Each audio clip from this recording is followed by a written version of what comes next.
Hi, welcome to Classic Car Cove. I did say in the next video I put up I would work on the Mark III Mini, but it's been really cold. We've had snow on the ground and it's Sunday now, so I'm going to work on this tonneau cover on the back of the XK150. But tomorrow apparently it's going up to +11, so it isn't too cold out, so I will crack on with the Mini tomorrow. But it's been in the 7s and 6s, pluses, and then -3s and 5s overnight, and it's just too cold, especially where the garages are at the back. They're down lower in the valley, and you get an awful lot of dew in the morning, and it's quite misty and wet. I don't mind being dry cold, but wet cold, definitely not. I had too much of that in the Royal Marines, and Dartmoor and Norway and God knows what other places.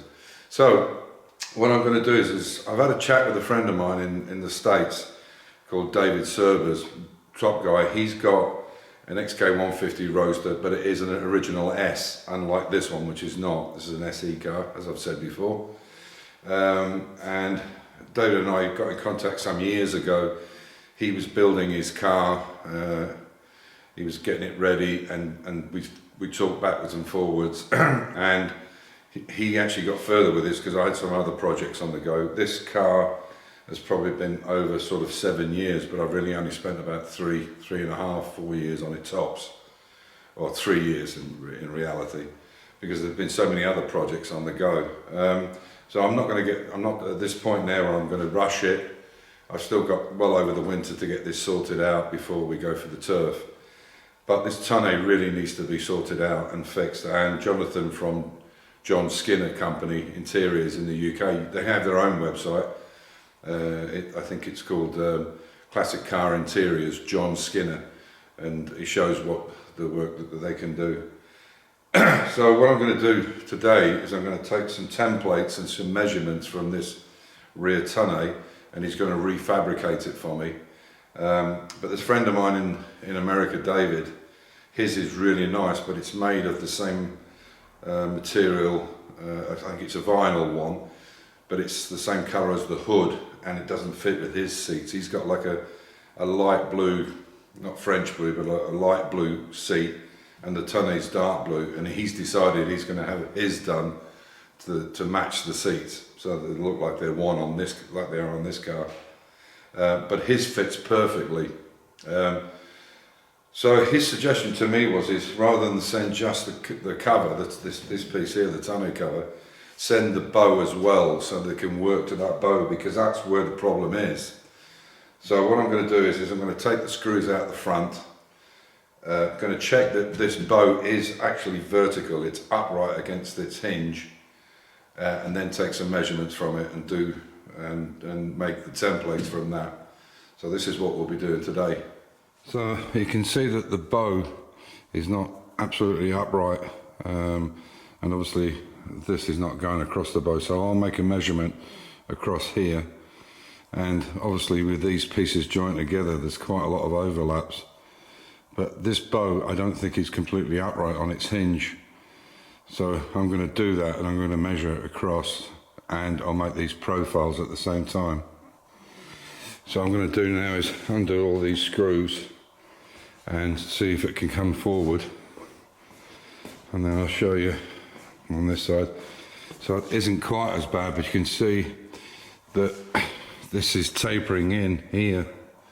If I come along you can see it with my finger, so you can see how it's fitting straight there, 90 degrees almost, but when it comes to here the bow is sticking out, and it's obviously this distance between here and here is wrong in comparison, so I'll measure it all the way across, and then we can have this new piece made. So what I'm going to do is I'm going to send it with the bow, so you have the bow to work to and know where it comes to, that it's got to come over this lip here.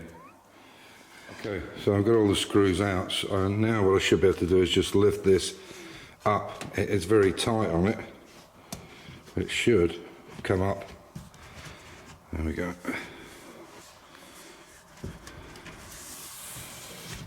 Now you can see the bow which holds it all in place. I'll just go over that side and lift this up a little bit more. off the bow. Okay, so you can see it better there, and you can see that that can actually come forward more. So it was kind of half, that's it now locked in place where it should be, and that's what's wrong here, is this is not long enough to fit across. And what it has is these bows here, or these metal pieces here and here, and that's what locks it in place. So when you're not using it, you basically shove it in. So one of the issues is where this edging is put on the piping on the edge.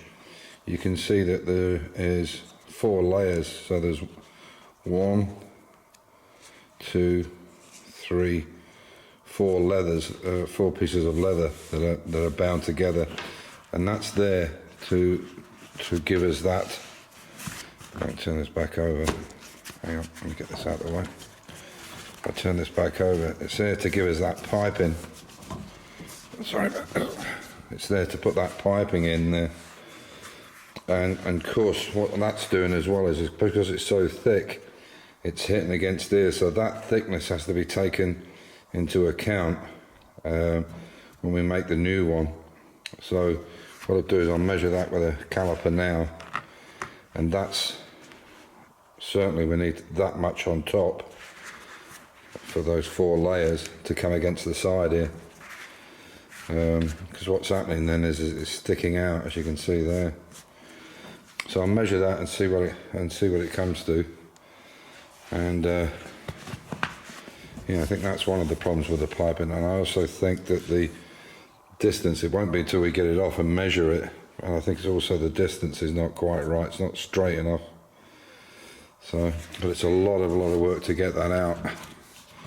So I'd completely forgotten about this because it was some time back, but what we did was we put a normal nut on it, and because I didn't want it to come loose or rattle loose, we put these nuts on first and then a nylock up behind it. And you might say, well, why use both? And the simple reason is when we try to get this into place, to put this beading in place, we had to hold it, and it was easier to get the nut that you can tighten up by hand, give that a little time, and then take the time to put the nylock up as a backup behind it, because obviously the nylon's going to catch, and you have to hold both sides, whereas we could put a hand in the back, keep this piping down, keep it in the right position, because we needed some wiggle room, as you can imagine, to move it up or down or left or right slightly. So that's why we did it this way, and we put the nylocks on to stop any, so they wouldn't come off with any vibration. Can you imagine what a bother that would be with the hood and everything inside it? It'd be a complete nightmare. And unfortunately, some of them are in a position where you need two sets of hands. So I'm afraid I'm going to have to wait until Amir comes back, and then we'll get it off and reset it up again. But going from that, just one last thing on it. This cubby box here, or the glove box, I've got a replacement, and it turns out it's completely different from the original. So this is the original one that's knackered, and you can see quite clearly now, if you look at the distance between where the opening starts and there, that's over 6 mil, 6.5 mil, and between the back of that shoulder there and that is 2.3 mil, 2.4 mil. So it's a massive difference. Now the only way to get that to come in line is to use some kind of spacers. So if we did something like that, so now you could see that this would be, the lock will be in line, and these spacers would take up that shoulder. But I have one alternative. David Service, this friend of mine in the States, has a lock, and he's going to send it out to me, and if it's exactly like this original one with the keys, we don't have to mess around with this. It says a glove box, so it doesn't need to be done straight away. And then this is the ring that goes basically over the top to cap it, to make it look nice. So there you go, another issue. Small but annoying, you know. I mean, I got this from a Jaguar dealer, and it doesn't fit. Now you could say, well, why can't I just Why can't I just make the, where it latches, why can't I open that up a bit? Well, the problem with it, you can't, because of the wooden dashboard, it would be too thin and it would break. I'd have to take the whole dashboard out to do that, so it's easier just to change the lock. But these are the little things that are sent to try with these cars, you know, it is what it is.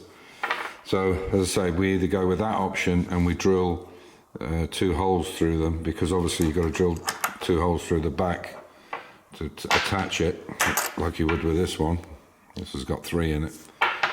And we do it that way, or we get another lock. So we'll go from there. I'll see what David's saying. I think he's got one and he said he'd send it to me. So on that note, on that bit of a down note, yeah, as usual, stay safe, keep the faith, enjoy your hobby. But this is going to be a lot of work to get this back off, because you really need 2 sets of hands and, you know, a ratchet and then a backup spanner, because we've got these backup nuts on it. I thought it was a good idea at the time. I still think it's a good idea because we don't want it coming off. But I didn't think about taking it off. I thought it would fit, and obviously it doesn't. So there we are. Anyway, as I said, take care and be good to each other. As I said, these little things are sent to try, as it is what it is. Bye for now.